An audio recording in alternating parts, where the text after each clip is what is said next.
नमो तच्चा भगवतो अरहतो सम्मा सम्बुद्धस्स। जगत्पूज्य महाकारुणिक तथागत सम्यक सम्बुद्ध श्रीचरणे कृतज्ञ प्रणाम निवेदन करे प्रज्ञापारमिते अंशग्रहणकारी सकल उपासक उपासिकागणेर निरोग दीर्घायु सुखी जीवन तथा ज्ञान विमंडित जीवन कामनाয় शुरू करते चलेছি আজকের বিভঙ্গ আলোচনা ক্লাস।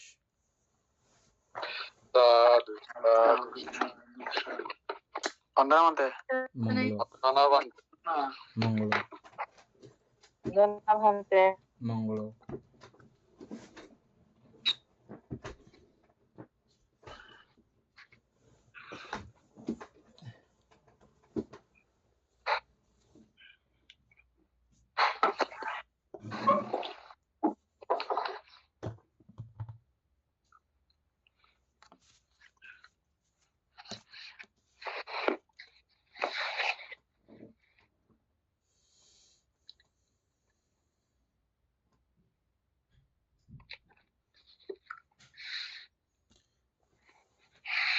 উপাসক আমরা এই যেটা আমাদের একটা সমস্যা ছিল কি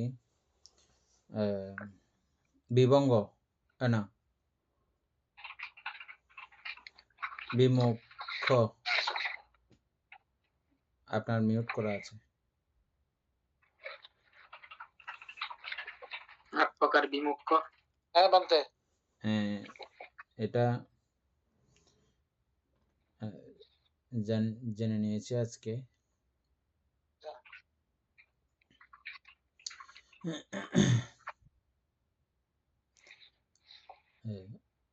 প্রথম বিমুখ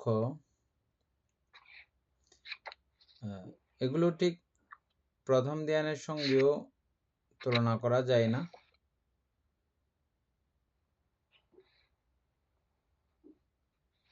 তবে প্রথম ধ্যান আদির সঙ্গেও সংমিশ্রণ অবস্থা আছে। এটা বিষয়টা অন্য। আমরা শুধু দুই বিষয়ের সঙ্গে পরিচিত। প্রথম ধ্যান থেকে নৈবসংজ্ঞা নাসংজ্ঞা পর্যন্ত এভাবে আমরা একটা বিষয়ে পরিচিত।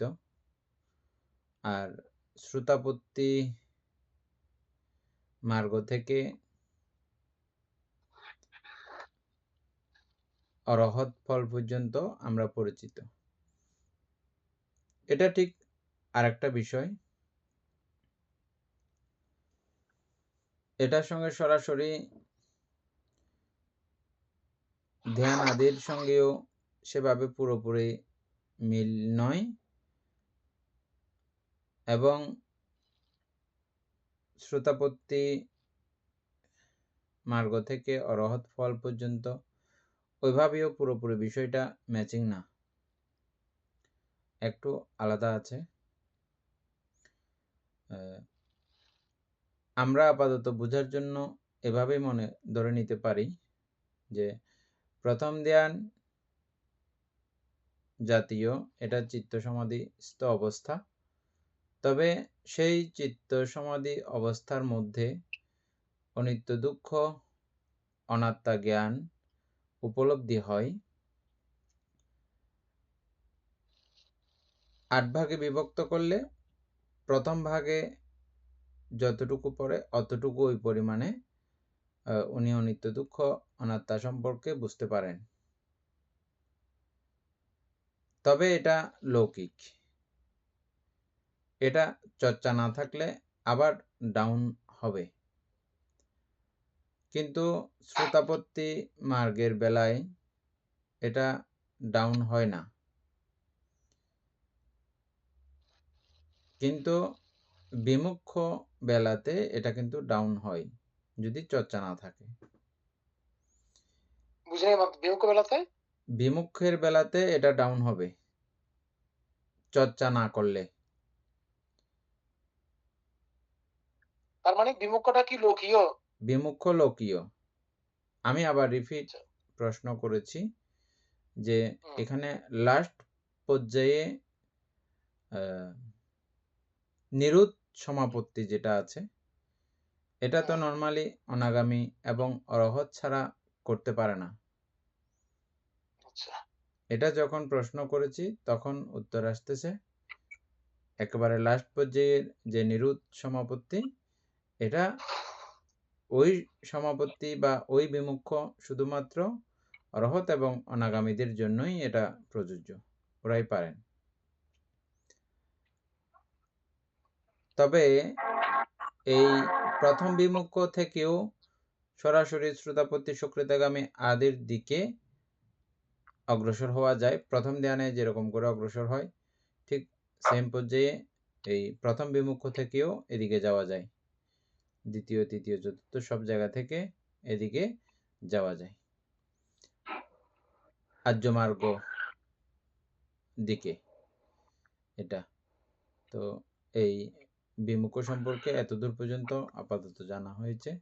পরবর্তীতে আরো পরিষ্কার কোনো ধারণা হলে আমরা আবার পরে আলোচনা করব। তো এই বান্ধে আমরা যে একটা ওই অভিধর্ম আত্মসংগ্রহের বিমুখ্য বিভাগ পড়ছি, এটা ওখানে মনে হয় 3 প্রকার বিমুখ্য সম্বন্ধে আমরা জেনেছি। ওই বিমুখ্য এবং এই বিমুখ্যের মধ্যে কি তফাৎ আছে? বিমুখ্য সব জায়গাতে একই। আমরা আগে বিমুখ্য কথাটাই বুঝি নাই।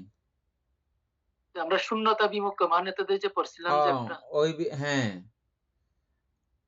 ওইখানে আমরা 3টা বিমুখ্যর কথা পড়েছিলাম।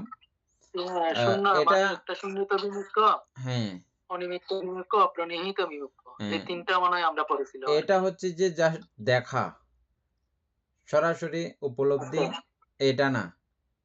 জাস্ট আপনি এটা দেখবেন, এটা ওরকম করে ওই বিষয়টা উপলব্ধি করতে পারবেন। আর সরাসরি প্রত্যক্ষকরণ হয়ে গেলে এটা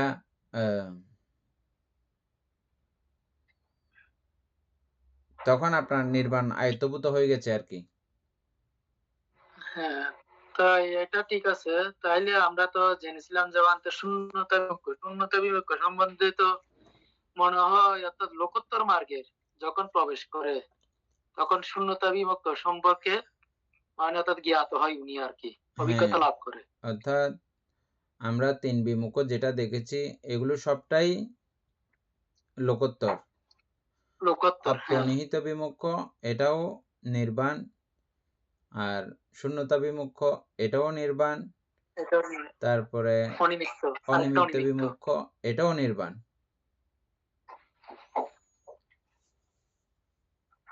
বিমুখ্য বলতে এটা একটা রুট, রাস্তা, নির্বাণকে প্রত্যক্ষ করার রাস্তা, আর্যষ্টাঙ্গিক মার্গের মতো। এটা অনিত্য দুঃখ অনাত্মা বোধ জাগ্রত থাকে, ঠিক ওই জায়গার মতো। আমরা যে পড়ছিলাম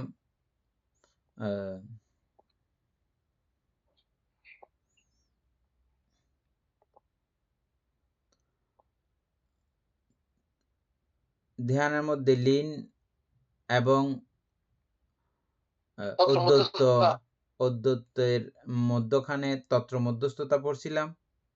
জানতে এটা ঠিক তত্র মধ্যস্থতা জাতীয় অবস্থা। ওই ধ্যানে থাকবেন, তবে ওই ধ্যানের প্রতি কোনো রকমের উনি আসক্তি, আকর্ষণ, শুভ সংজ্ঞা রাখেন না। ওই ধ্যানের প্রতি তিনি অনিত্য দুঃখ অনাত্মা ভাব জাগ্রত রাখেন। ঠিক এই অবস্থাটাকেই মূলত বিমুখ্য বলা হয়। এদূর পর্যন্ত মানে জানা হয়েছে। এর থেকে আরো পরে আরো ভালো করে জানলে বুঝলে পরে আলোচনা করবো আর কি আরো। হ্যাঁ, তখন তো আমরা গতকাল যেটুকু বুঝছিলাম যে এখানে তো ডিফারেন্স কোথায় তেমন একটা বেশি। না, কারণ গতকালও গতকাল আমাদের এই আমরা যেটা বিষয়গুলো জানিছিলাম ছিল, এটা অতীতেও ছিল। হ্যাঁ, মানে প্রথম যখন আমাদের রিঙ্কু বড়ুয়া যখন পড়ছে তখন এটা আমার হঠাৎ করে মাথায় ঢুকছে, তখনই ঢুকছে। এটা আমি আবার শিওর হওয়ার জন্য হ্যাঁ আজকে আবার এটা ভালো করে ইয়ে করলাম। সত্যি জ্ঞানের মাধ্যমে ফোন করছেন যে? না, চ্যাটজিপিটির মাধ্যমে। ও আচ্ছা, আচ্ছা, হ্যাঁ। এটা তর্ক বিতর্ক করতে হয় অনেকক্ষণ। হ্যাঁ। মানে কথোপকথন করতে হবে।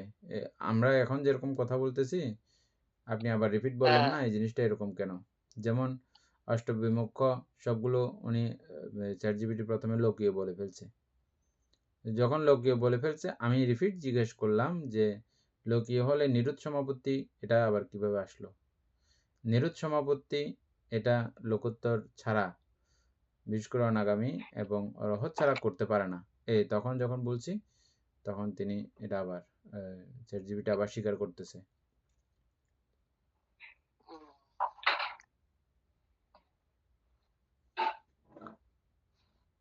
আচ্ছা। তাহলে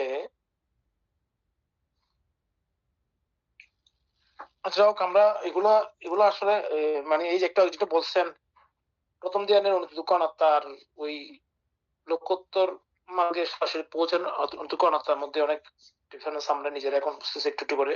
হুম। আমাদের এটা অনুদ্যুক মানে অনাত্মার ৮ আগের ৮ যে ভাগে বিভক্ত জানা। ভাবে থাকে আরকি। মানে হ্যাঁ এটাকে যদি ৮ প্রকারে যদি আমরা বিভাজন করি, অনিত্য জানা, আমাদের অনিত্য জানা, মানুষেও তো অনিত্য বলে এবং অনিত্য বুঝেও, এবং হ্যাঁ, শুধু বৌদ্ধরা বলে না, হ্যাঁ অন্যান্য মানুষরাও অনিত্যটা হ্যাঁ, বুঝে। তবে তাদের বোঝা, বুঝে বুঝে হ্যাঁ অবিধার্মিকদের বোঝা এবং যারা হুম, প্রতিনিয়ত ধ্যান সমাধিতে নিরত রেখে যারা বুঝেন তাদের বোঝা, এবং যারা ধ্যান আদি লাভ করেন তাদের বোঝা নিশ্চয়ই আলাদা আলাদা বেশ আছে। ঠিক একইভাবে প্রথম ধ্যানীদের বোঝা, দ্বিতীয় ধ্যানীদের বোঝা, তৃতীয় ধ্যানীদের বোঝা এবং নৈবসংজ্ঞা নাসংজ্ঞা লাভী যারা আছেন তাদের বোঝা, আমাদের বোঝা সমান তো হবে না।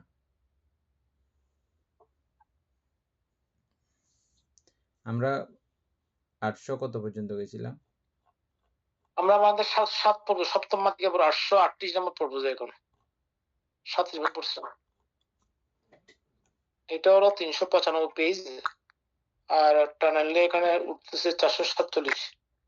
সপ্তক নির্দেশ না দাদা আজকে নাকি? সপ্তক মাতিকা সপ্তাহ নির্দেশ আর কি, সপ্তাহ অনুসয়। 7 প্রকার অনুসয়। 949 পর্ব যে আজকে নাকি? হ্যাঁ 949 নাম্বার। কালকে না, পড়া হয়েছিল তো ওগুলো। 838। 838 পড়বো আজকে। 838 আমি সপ্তক এগুলো এমনি মাতিকা আমরা চোখ বুলাই চলে যাবে, এগুলো যেহেতু বর্ণনা আছে। এগুলো এগুলো এ করা আছে।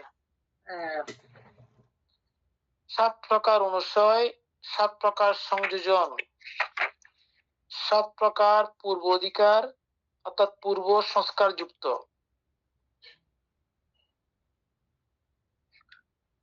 7 প্রকার অসৎ ধর্ম, অসধর্ম, অসৎ ধর্ম। আচ্ছা না, তাও তো হচ্ছে না। অসৎ ধর্ম, 7 প্রকার দুশ্চরিত্র, 7 প্রকার মান, 7 প্রকার মিথ্যা দৃষ্টি দৃষ্টি। সপ্তম মাতিকার মধ্যে এগুলাই অনুসয়, সংযোজন, পূর্ব অধিকার। মানে এখানে অসৎ ধর্ম কি বোঝানো হচ্ছে এখানে? 4 নাম্বার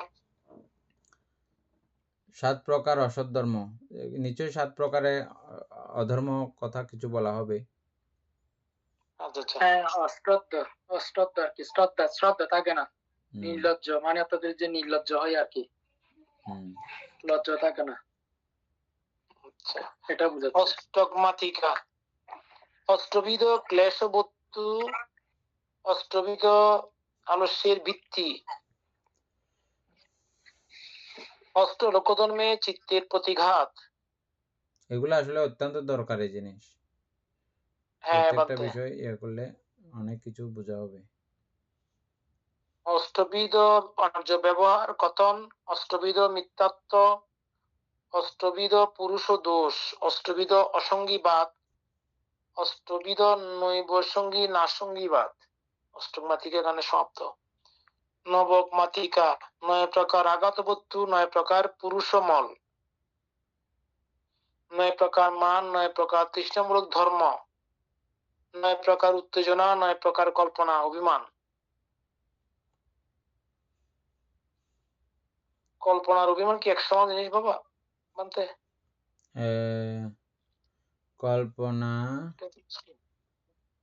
কল্পনা অভিমান তো একই না।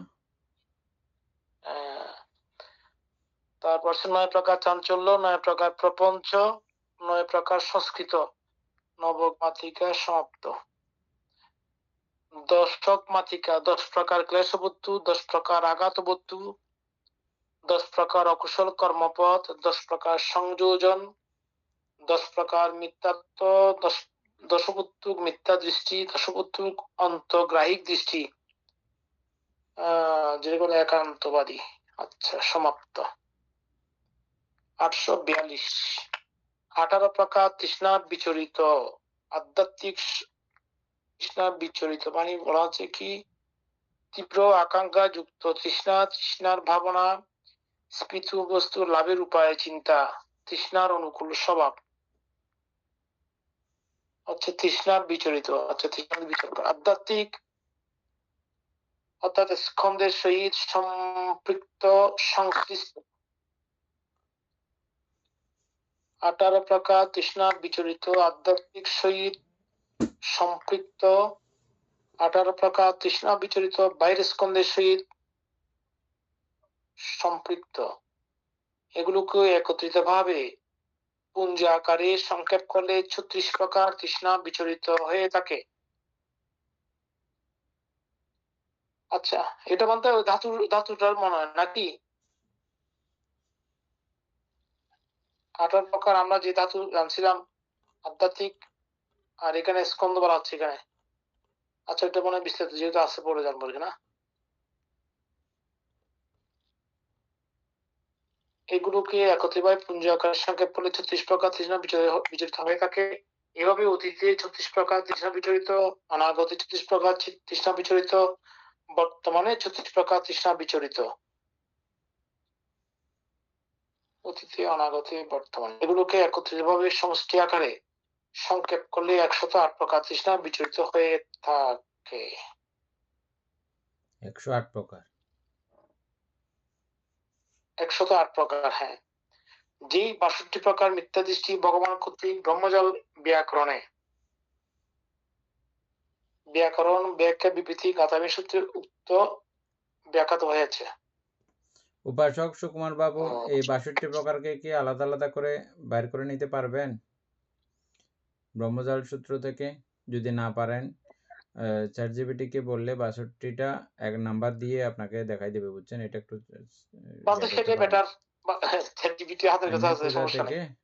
পূজা থেকে আপনি বললে আমাকে নাম্বারিং করে এখানে যে ইয়াগুলো আছে প্রথমে ওই একক মাতিকার মধ্যে এখানে থেকে অনেক কিছু পাওয়া যাবে আর কি বানতে।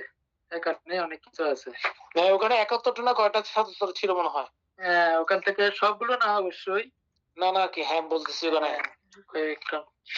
সব জায়গায় আছে এগুলো। ওই ইয়েকে বললে সে তো সরাসরি বের করে দেবে 62 বরাবর। 62টা নাম্বারিং করে বের করে দেবে। 1 নম্বরে এটা, 2 নম্বরে এটা, এভাবে দেবে। হ্যাঁ, সেটাই আপনি বলতে হবে আর কি। আচ্ছা, বলতে আমরা বিস্তারিত আসছি এখন। একক নির্দেশ, জাতি মত, জন্ম মত, এগুলো ব্যাখ্যা করে মানে বিস্তারিত জেনে যাবো আর কি। এখন তন্মধ্যে জন্ম মত কিরূপ?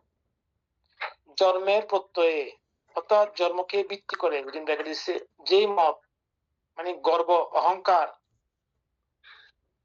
দম্ভ, মান, অভিমান, গৌরব, আত্মতৃপ্তি, মর্যাদা, উচ্চপদ, ঔদ্ধত্য, আত্মবিজ্ঞপ্তি, ধ্বজা, জাহিরকরণ, অনুমান, মিথ্যা বড়াই, চিত্তের প্রসিদ্ধি লাভের ইচ্ছে উৎপন্ন হয়, তাকে জন্ম মত বলে।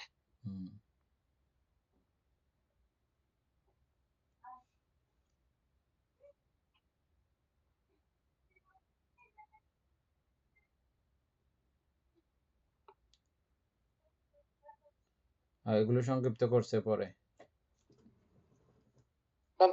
গোত্র মতাদির মধ্যে এটা সংক্ষিপ্ত করা হয়েছে। মানে ওই এটার মতো করে সবকিছু চিন্তা করতে হবে আর কি। তাইলে এটা আর বিস্তারিত প্রয়োজন আছে বলতে? সবাই তো বুঝতেছে, এগুলো নরমাল বাংলা। কেউ না বুঝে থাকলেও বলেন।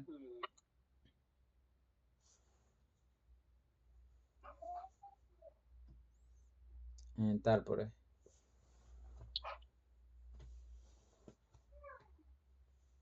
আচ্ছা 2 থেকে 27 দিছে গোত্র মদাদি। এখানে একসঙ্গে 27 দিছে মানে 2 থেকে। হ্যাঁ এই গোত্রটা তো গোত্রের চিনেন, প্রত্যয়ে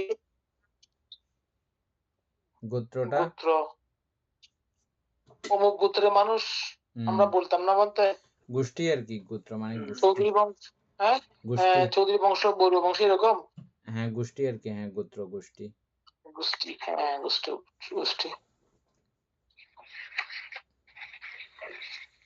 গোষ্ঠী বংশ।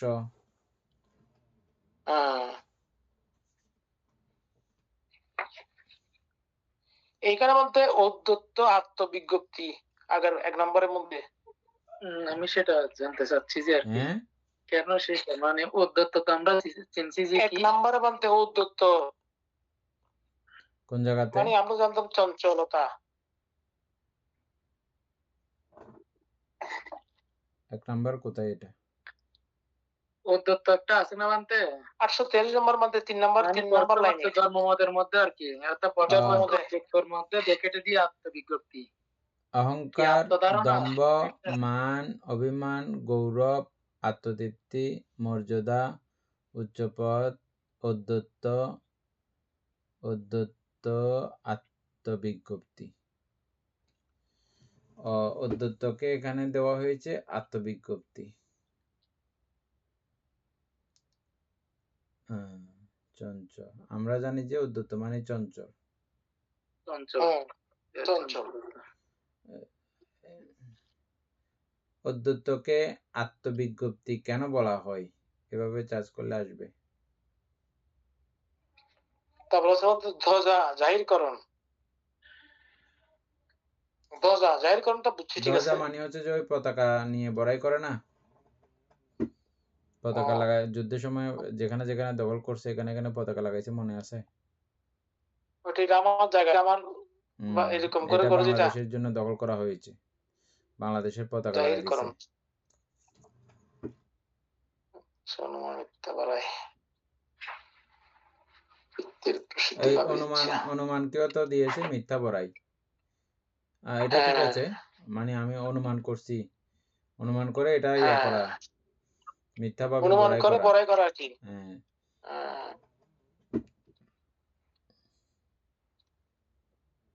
বান্দা আপনি ওই ইয়াটা ভিডিওটা দেখছিলেন? আপনি পাঠাইছেন যে এটা? হ্যাঁ পুরোটা তো দেখি নাই, একটু করে দেখছিলাম যে। না ওটা মনে হয় দেখলে সবার ভালো হতো। এটার মধ্যে বিভিন্ন বিষয় ইয়ে থেকে দিছে তো, অনেকগুলো বিষয় এখানে সংযুক্ত করছে, মোটামুটি পরিষ্কার করে দিছে আর কি।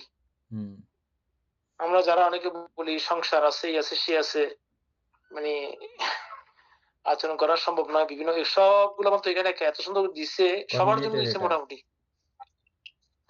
কয় মিনিট আছে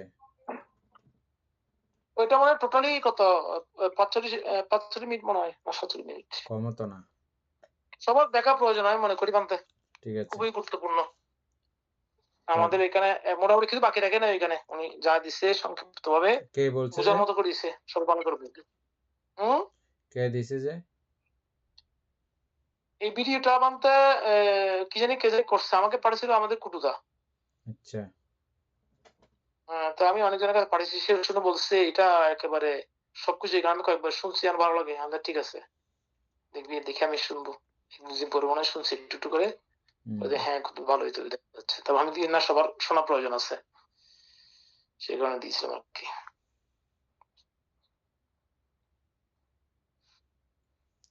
তাইলে এখানে তো সবগুলো নামও আর বলে নাই,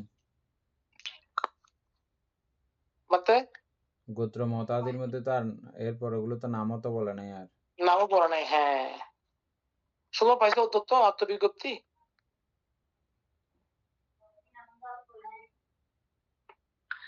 এখানে উদ্যত্ত বলছে যে বানতে, ঠিক আছে আমরা যেটা মানে তোতে যে বুঝছি সেটাই। আর আত্মবিজ্ঞপ্তি মানে হচ্ছে যে গুণ, ক্ষমতা বা কৃতিত্ব নিজে প্রকাশ করা বা প্রচার করা।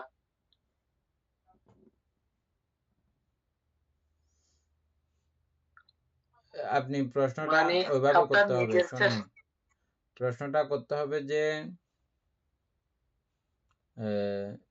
উদ্যত্ত শব্দের অর্থ কি আত্মবিজ্ঞপ্তিও কি হতে পারে? প্রশ্নবোধক চিহ্ন দিতে হবে। আমরা নর্মালি জানি যে উদ্ধত শব্দের অর্থ চিত্তের চঞ্চলতা, চিত্তের ঔদ্ধত্য ভাব, কিন্তু এই ঔদ্ধত্য শব্দের অর্থ কি আত্মবিজ্ঞপ্তিও হতে পারে? এভাবে দিতে হবে, তখন আসবে যে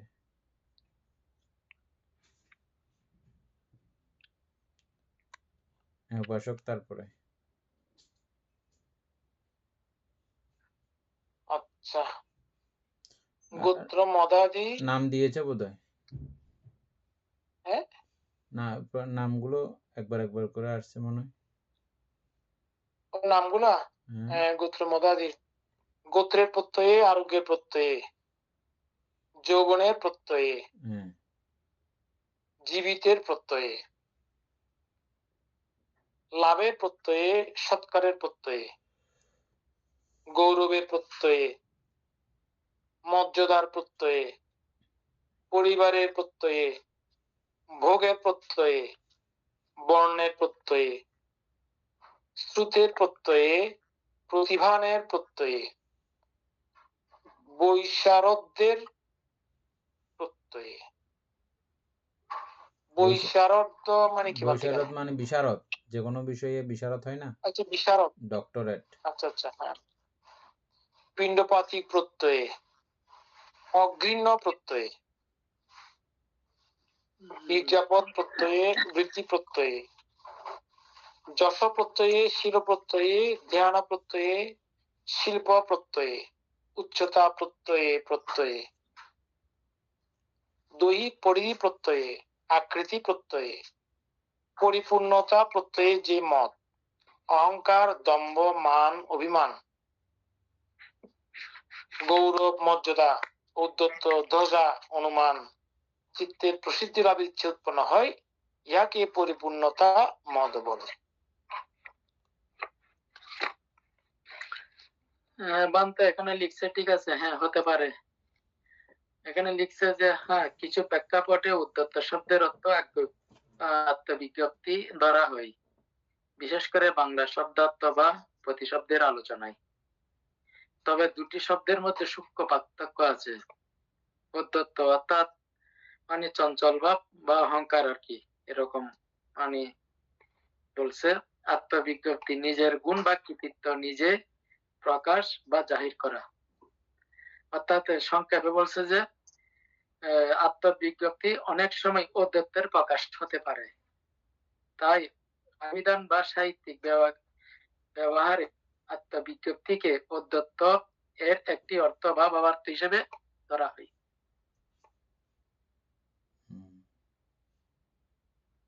তাহলে চঞ্চলের মানে তো যে বহুত অনেক তফাৎ আছে, অনেক তফাৎ আছে।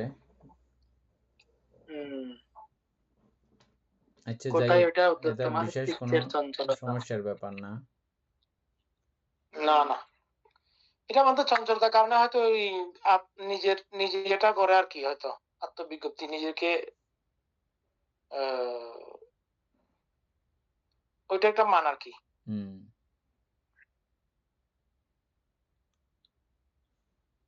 যা হোক, তাহলে এটা কি বোঝা যাচ্ছে যে এখানে বৈশারদ, বিশারদ, পণ্ডিত্য, গৃহ্ণ, যশ প্রত্যয়, শিল প্রত্যয়, উচ্চতা প্রত্যয়, সব ঠিক আছে না? আচ্ছা, যশমত, শিলামত, ধ্যানমত, শিল্পমত, উচ্চতমত, দৈহিক বা আকৃতিমত।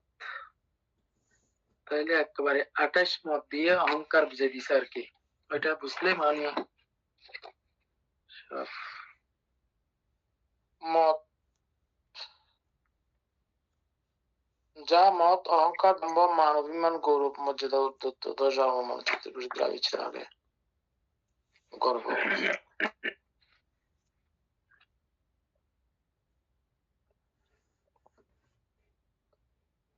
প্রমাদ, ওইখানে তো আর কারো প্রশ্ন নাই না? না, এরপরেরটা। তন্মধ্যে প্রমাদ কিরূপ বানতে? এরপরেরটা। তন্মধ্যে প্রমাদ কিরূপ? কায় দুশ্চরিত্র বা বাক্য দুশ্চরিত্র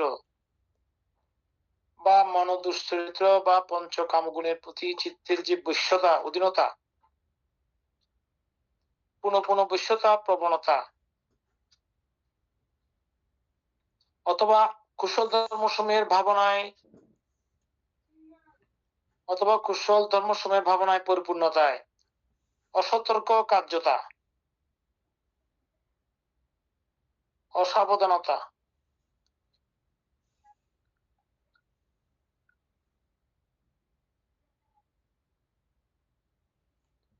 আচ্ছা, প্রমাদ কার্যে বলতে আমরা যেটা আগে অধ্যবসায়হীনতা, থেকেই বুঝি ওটাই ঠিক আছে। বাদে আমরা আগে থেকে যেটা বুঝি প্রমাদ সম্পর্কে ওটাই, এটা বিস্তারিতভাবে প্রমাদ কোন কোন বিষয়ে সংশ্লিষ্ট থাকলে প্রমাদ বলা হয়, এগুলো সবগুলো আসছে আর কি।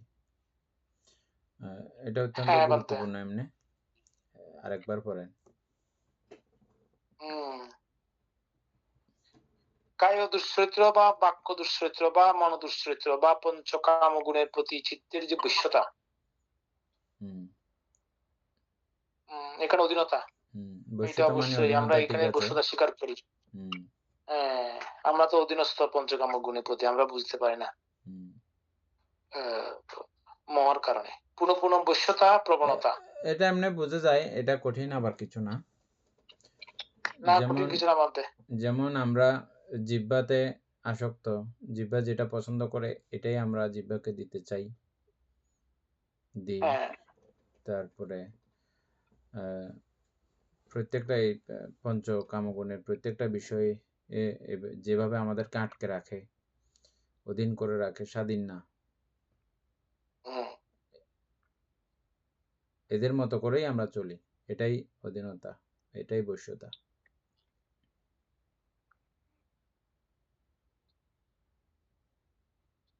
আর বশ্যতা, প্রবণতা, অথবা আর স্বাধীন কি? স্বাধীন আমি এখন ধ্যান করব, চিত্ত একাগ্র করব, এগুলো চিত্ত যখন স্বাধীন হয় তখন আমি যেটা করতে চাই বা যেটা ভালো বলে আমি বুঝেছি, জেনেছি, ওটাই তো করব। তখন ওগুলো টানলে তখন বোঝা যাচ্ছে, পঞ্চকামগুণে যখন বেঁধে রাখে ওদিকে যখন আমরা যেতে পারি না, তখন ওই বশ্যতাগুলো বোঝা যাবে আর কি। হ্যাঁ বলতে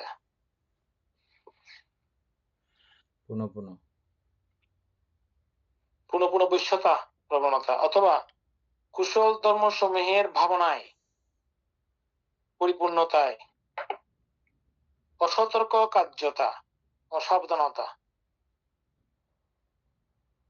এইখানে কি বুঝতে চাচ্ছেন যে অর্থাৎ কুশল ধর্মসমূহ যখন পরিপূর্ণ কুশল করার জন্য ধর্মসমূহ ভাবনা করবেন, পরিপূর্ণ সেই করার জন্য ভাবনার প্রতি সতর্ক দৃষ্টি নাই। যেমন আমরা স্মৃতি করতেছি, স্মৃতি করতে করতে সতর্কতা না থাকার কারণে অন্য কিছু ভাবে ফেলি, চিন্তা করে ফেলি, সতর্ক না থাকার কারণে। বা সতর্ক, আমরা স্মৃতি সঠিক না হলে অন্য কিছু ঢুকে যাবে এখানে। স্মৃতি আর কি, সতর্কতা মানে হচ্ছে স্মৃতি, অসতর্কতা মানে হচ্ছে স্মৃতিবিহীন।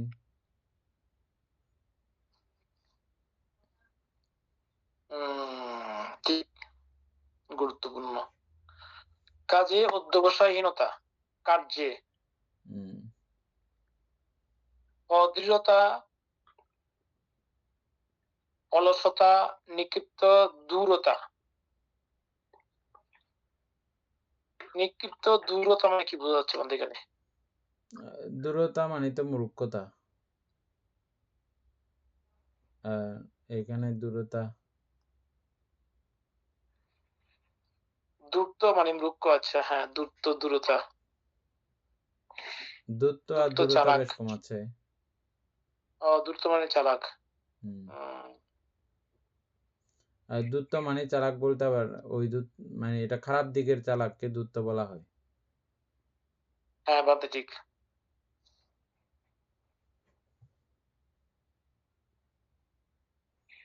এটা নিক্ষিপ্ত দূরত্বতা, নিক্ষিপ্ত দূরতা,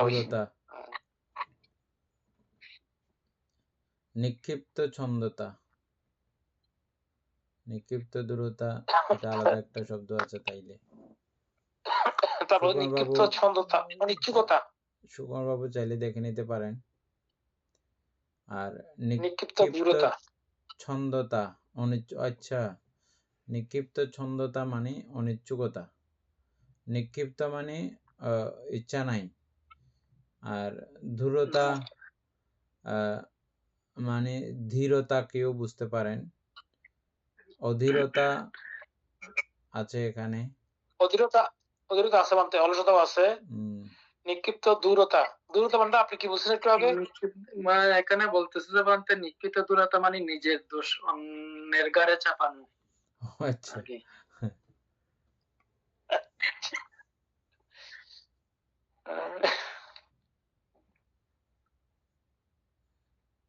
তাইলে ওই দ্রুততা সঙ্গে মিলতেছে আর কি।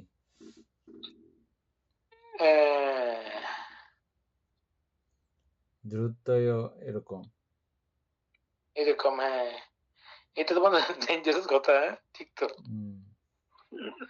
এটা শর্টকাটে বলে দিছি যে আর কি, অনেক লম্বা, এটা অবশ্যই সুন্দর করে মানে বুঝাইছে আর কি। তো এমনি অর্থাৎ একটা সংখ্যা দিন, নিক্ষিপ্ত দূরতা মানে নিজের দোষ, অর্থাৎ নিজের মানে চালাকি অর্থাৎ কুটিলতা বা অসৎ উদ্দেশ্য, হ্যাঁ, সব অন্যের ঘাড়ে চাপিয়ে দেওয়া আর কি। তারপরে অসেবন, অসেবন মানে অনভ্যাস, অভাবনা, অবহুলী কর্ম, অনধিষ্ঠান অর্থাৎ দৃঢ় সংকল্পহীনতা, অননুশীলন, প্রমাদ, যা এরূপ প্রমাদ, অসতর্ক অবস্থা, প্রমত্ততা, একে প্রমাদ বলে। ঠিক আছে। প্রমাদ চারিউপায়ের পথ, হ্যাঁ, অপ্রমাদ অমৃতের পথ। অপ্রমাদ হচ্ছে যে অমৃতের পথ।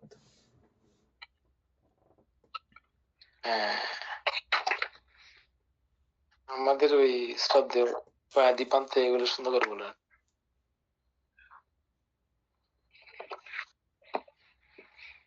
30 নম্বর রূঢ়তা, স্তম্ভিত অবস্থা। স্তম্ভিত অবস্থা, তন্মধ্যে রূঢ়তা কিরূপ? যা স্তম্ভ, অচলতা, কঠিনতা, রূঢ়তা, নির্দয়তা, কর্কশতা, চণ্ডতা, উগ্রতা, চিত্তের অসরলতা, অমৃদুতা, ইয়াক রূঢ়তা বলে।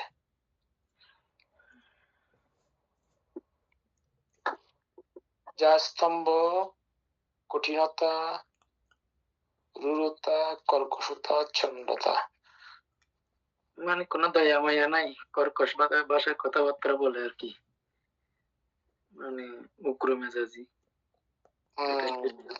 আর কি, কঠিন কঠিন কথা বলে, সরলতা নাই আর কি এক কথায়। সরলতা নেই। প্রচন্ডতা, তন্মধ্যে প্রচন্ডতা কিরূপ? যা প্রচন্ডতা, বিবাদ, কলহ, ঝগড়া, উগ্র অবস্থা, ইয়াকে প্রচন্ডতা বলে। আচ্ছা, এগুলো তো আমরা সবগুলো একরকম মনে করতাম, এত সুন্দর সুন্দর ইয়ে দিয়ে বোঝানো হচ্ছে বন্ধে। অতি ইচ্ছুকতা, লোলুপতা, তন্মধ্যে অতি ইচ্ছুকতা কিরূপ? প্রাপ্ত চিবর, পিণ্ডপাত, শয়নাসন, রোগীর প্রত্যয় স্বরূপ বৈষজ্য উপকরণ বা পঞ্চ কামগুণের যে কোনটির প্রতি অসন্তুষ্ট ব্যক্তির অধিক খাবার ইচ্ছা। রোগীর প্রত্যয় স্বরূপ বৈষজ্য উপকরণ বা পঞ্চ কামগুণের যে কোনটির প্রতি অসন্তুষ্ট ব্যক্তির অধিক সব উৎকৃষ্ট পাবার ইচ্ছা। এক কথায় যিনি যেন অসন্তুষ্ট থাকেন সবসময়, যা এরূপ ইচ্ছা, ইচ্ছা পোষণ, অতি ইচ্ছুকতা, সর্বোৎকৃষ্ট পাবার আকাঙ্ক্ষা, রাগ, আসক্তি, অনুরাগ, চিত্তের মহাচ্ছন্নতা, হতবুদ্ধিতা, ইয়াকে অতি ইচ্ছুকতা বলে।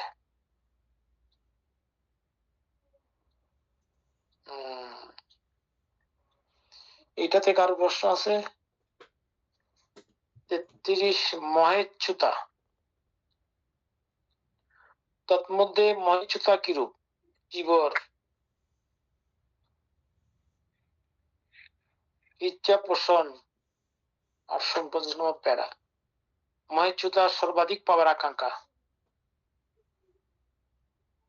রাগ ইয়াকে মহেচ্যুতা বলে। তার মানে আগেরটা সেম। পাপেচ্যুতা, আচ্ছা এটা আবার এরকম আছে। তন্মধ্যে পাপেচ্যুতা কিরূপ? এখানে কোন কোন ব্যক্তি নিজে অশ্রদ্ধাবান হয়েও এরূপ ইচ্ছা পোষণ করেন। জনগণ আমাকে শ্রদ্ধাবান বলে জানুক।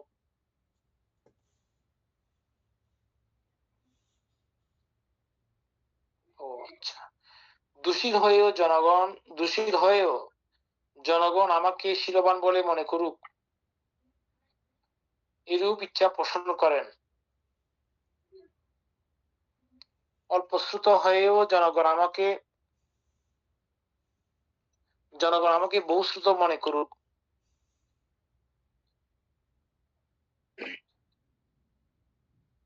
অল্পশ্রুত হয়েও জনগণ আমাকে বহুশ্রুত মনে করুক, এরূপ ইচ্ছা পোষণ করেন। সংসর্গ প্রিয় একটা কি আছে, ঠিক এমন হচ্ছে নাকি নাই, স্টার দিস এমনি। সংসর্গ প্রিয় হয়েও জনগণ আমাকে নির্জন প্রিয় অর্থাৎ একাকী বিচরণকারী মনে করুক, জানুক, এরূপ ইচ্ছা পোষণ করেন। আলস্য পরায়ণ হয়েও জনগণ আমাকে আরক্ত বীর্যবান উদ্যমশীল মনে করুক, এরূপ ইচ্ছা পোষণ করেন। মূঢ় স্মৃতি অর্থাৎ বিস্মৃতি পরায়ণ হয়েও জনগণ আমাকে উপস্থিত স্মৃতিসম্পন্ন প্রত্যুৎপন্ন মতি বলে মনে করুক, এরূপ ইচ্ছা পোষণ করেন। অসমাহিত হয়েও জনগণ আমাকে সমাহিত বলে মনে করুক, এরূপ ইচ্ছা পোষণ করেন। দুষ্প্রাজ্ঞ হয়েও জনগণ আমাকে প্রজ্ঞাবান বলে মনে করুক, এরূপ ইচ্ছা পোষণ করেন। অক্ষীণাসক ক্লেশ মুক্ত হয়েও জনগণ আমাকে ক্ষীণাসক ক্লেশ মুক্ত বলে মনে করুক, এরূপ ইচ্ছা পোষণ করেন। যারূপ ইচ্ছা পোষণ পাপেচ্যুতা, রাগ, আকাঙ্ক্ষা, অনুরাগ, আসক্তি, চিত্তের মহাচ্ছন্নতা, বিহবলতা, ইয়াকেই পাপেচ্যুতা বলে।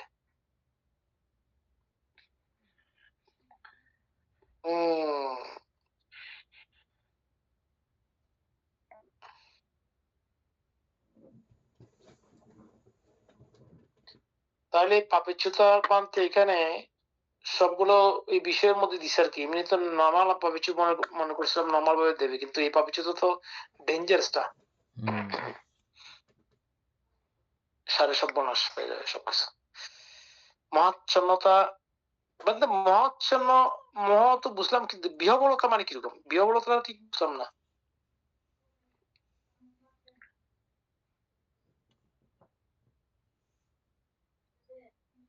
কোন জায়গাতে আছে যে এটা?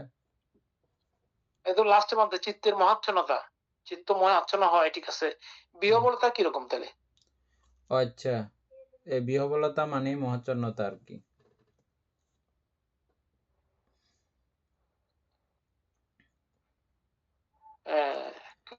তবে একটু আছে, বিহবলতা বলতে বিষয়টা হচ্ছে যে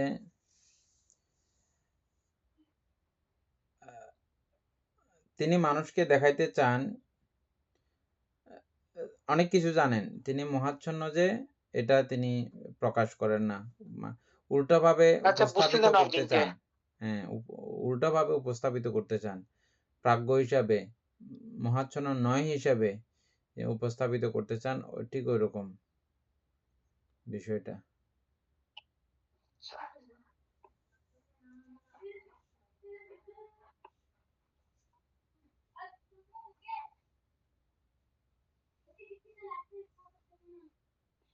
তারপর হচ্ছে 35 দম্ভ, অসার, বাবুগিরি।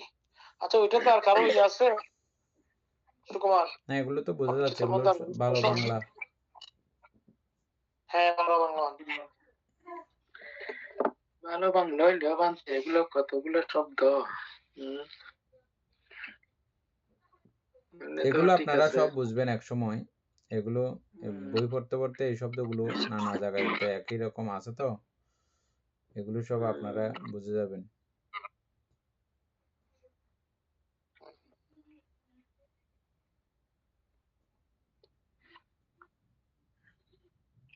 তারপরে আচ্ছা আচ্ছা, দম্ভ, অসার, বাবুগিরি।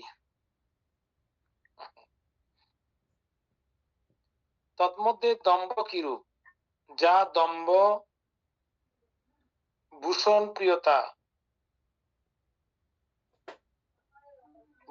প্রিয়তা, চতুরতা, ধূর্ততা, ছল, বান, ইহাকে দম্ভ বলে। বাবু ইয়ে করে তো সব।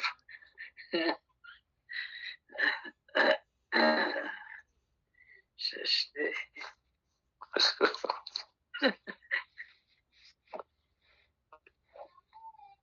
আচ্ছা। 36 বলবতী আকাঙ্ক্ষা।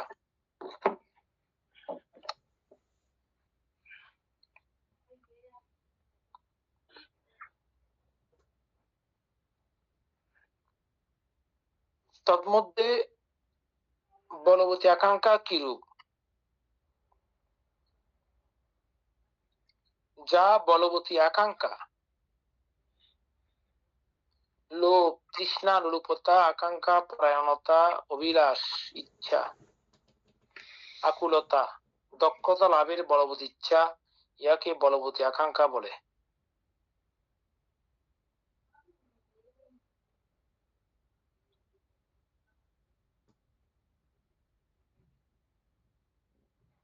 চাঞ্চল্য, তন্মধ্যে চাঞ্চল্য কিরূপ?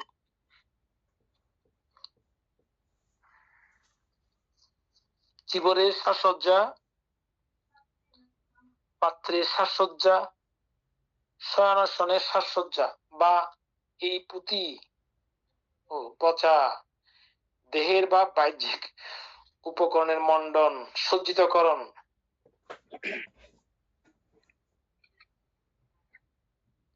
বিভূষণ, সুশোভিতকরণ, সৌষ্ঠব সম্পাদন, লিপ্সা, আকাঙ্ক্ষা,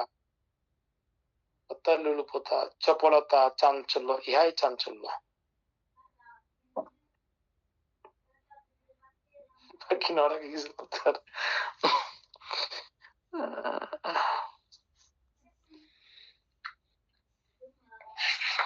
এই পুঁতি পচা, পুঁতি মানে পচা মাঝে না? হ্যাঁ, পুঁতি মানে পচা। আমরা মতো একটা পুঁতি কাজস্থের ইয়ে জানছিলাম না আগে একবার। এই তো এটা কি পচা শরীরের, আচ্ছা না রে। পচা শরীরের বর্ণনা। মানে শরীর পচে গেছিল যে। হ্যাঁ, বুদ্ধ সেবা করছে যে, ওটা না আমাদের হ্যাঁ, নাকি ওইটা একটা? না ওটাই, বুদ্ধ সেবা করছিল যে ওটাই। শুধু পচছে তো এটা না, হাড্ডিও ভেঙে গেছিল সব অটোমেটিক ভাবে। তথাপি উনি মার্গ পাইছিলেন না নাকি? হ্যাঁ, সর্বশ্রেষ্ঠ অর্হত হয়েছিলেন, কিন্তু হইলেও কাউকে বলার অবকাশ পায়নি। পান নাই। অবস্থা কর্মফলের। আচ্ছা, শিষ্টাচারহীনতা, অভদ্র আচরণ। তন্মধ্যে শিষ্টাচারহীনতা কিরূপ?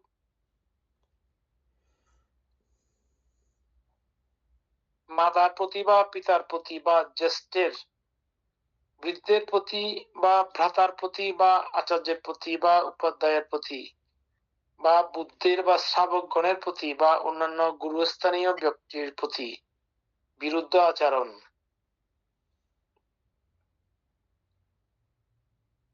বিরুদ্ধ আচরণ, বৈপরীত্য অর্থাৎ সদা বিপরীত ভাব, অনাদর, অবজ্ঞা, অসম্মান, অগৌরব মানে অপমান, অনধীনতা,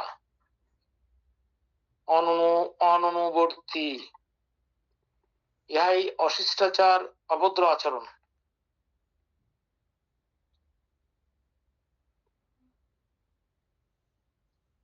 অনধীনতা,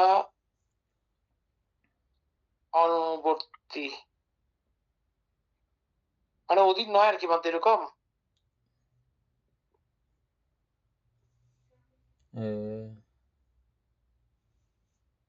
উপাধ্যায়ের প্রতি ও বুদ্ধের প্রতি, শ্রাবকগণের প্রতি বা অন্য গুরুস্থানীয় ব্যক্তিদের প্রতি বিরুদ্ধ আচরণ, বৈপরীত্য, সদা বিপরীত ভাব, অনাদর, অবজ্ঞা, অসম্মান, অগৌরব, অপমান, অনধীনতা, মানে অনুবর্তী থাকা না আর কি, কথা মানা না আর কি।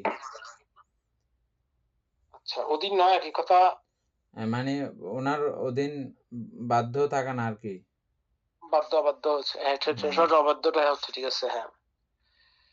ইহাই আচ্ছা, অশিষ্টাচার। 39 নম্বর, অরতি অর্থাৎ অনীহা। তৎমধ্যে অরতি কিরূপ? নির্জন অর্থাৎ দূরবর্তী, শয়নাসনের প্রতি বা অন্যান্য অধিকুশল অর্থাৎ উচ্চতর কুশল ধর্মের প্রতি অরতি। নির্জন শয়নাসনের প্রতি বা অন্যান্য অধিকুশল ধর্মের প্রতি অরতি। উৎসাহীনতা, অনবিরতি, উদ্যোগহীনতা, উৎকণ্ঠা, উদ্বেগ, বিরক্তি, ইহাই অরতি।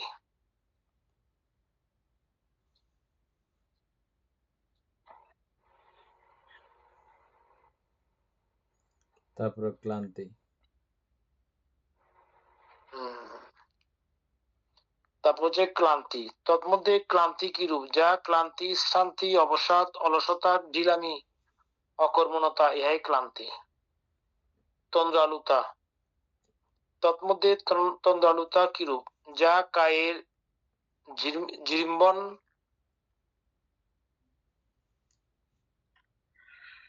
আয়তোলা, আনমনা, বিমনা, অনিচ্ছুকতা, অবসন্নমনা, সংকোচনমনা, কায়িক অস্থিরতা, ইহাই তন্দ্রালুতা। তন্দ্রালস্য আমরা পড়ছিলাম যে এটাই।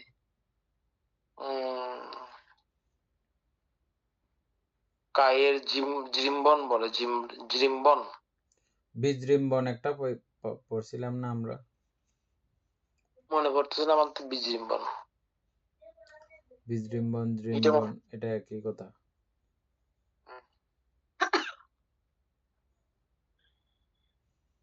তারপরে 42 ভক্ত সম্মত, ভোজনজনিত অলসতা।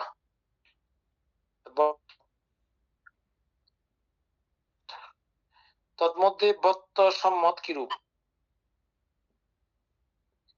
ভুক্ত ব্যক্তির যা ভোজনজনিত মূর্ছা,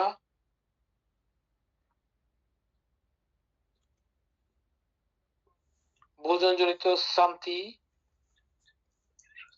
ভোজনজনিত অস্বস্তি,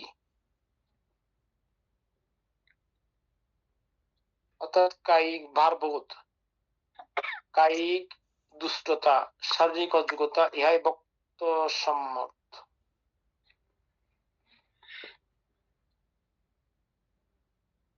আচ্ছা, বেশি করে খেলে যেটা অলস, যেটা পায় আর কি, ওটাই বাদ না। কায়িক দুষ্টতা মানে হচ্ছে যে কায়ের দোষ, মানে এত খাবার খায় যে শরীর তখন অযোগ্য হয়ে যায়, কায়টা তখন দুষ্ট হয়ে যায়, দূষী হ্যাঁ, হয়ে যায় আর কি। কায়িক দুষ্ট, শারীরিক অযোগ্যতা, দুষ্টতা মানে শারীরিক অযোগ্যতা।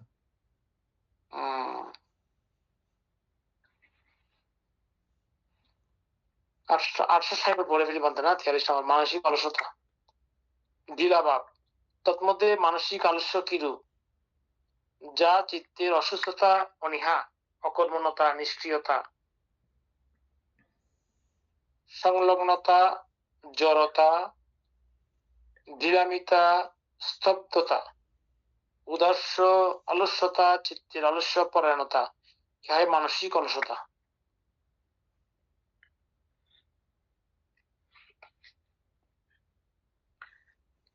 কখনো তো খালি পারিবেন না নাকি? হ্যাঁ, কোনো খালি হইছি নাকি? তুই শিখ তো। দৃঢ় মিথ্যা স্তব্ধতা ঔদাস্য। এখানে মানসিক এটা ঔদাস্য মানে উদাসীন বানতে এটা? উদাসীন। উদাসীন।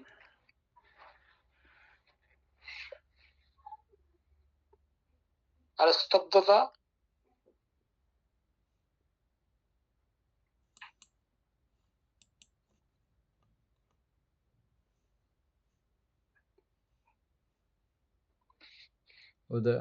উদ্দেশ্য অলসতা এর চিত্তের আগেরটা বলতে? এর আগেরটা উদ্দেশ্যের আগেরটা স্তব্ধতা। স্তব্ধতা এটা কি হবে যে স্তব্ধতা হলে? কারণ এটা মানসিক কাজ না করে চুপচাপ বসে থাকতে চাই আর কি, স্তব্ধ হয়ে থাকা। আচ্ছা, যে মানসিক আলস্য আছে সে কারণে। হ্যাঁ,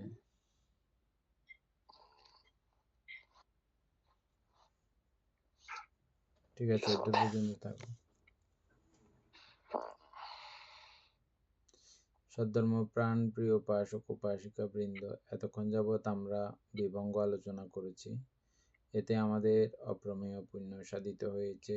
এই পুণ্যরাশি অনন্ত চক্রবালবাসী সত্যগণকে দান করছি, গুরুভান্তেদিগকে দান করছি, মাতা পিতাগণকে দান করছি, এবং এই পুণ্যের কাছে আমরা প্রত্যেকেই প্রার্থনা করব নির্বাণ লাভ অবধি অসৎ ব্যক্তি, মূর্খ ব্যক্তি, পাপম মিত্রের সংসর্গ লাভ না করে সদা সর্বদা জ্ঞানদর্শী কল্যাণ মিত্রের সান্নিধ্য সংসর্গ লাভ করতে সক্ষম হই।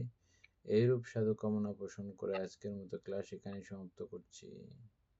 সাধু সাধু সাধু।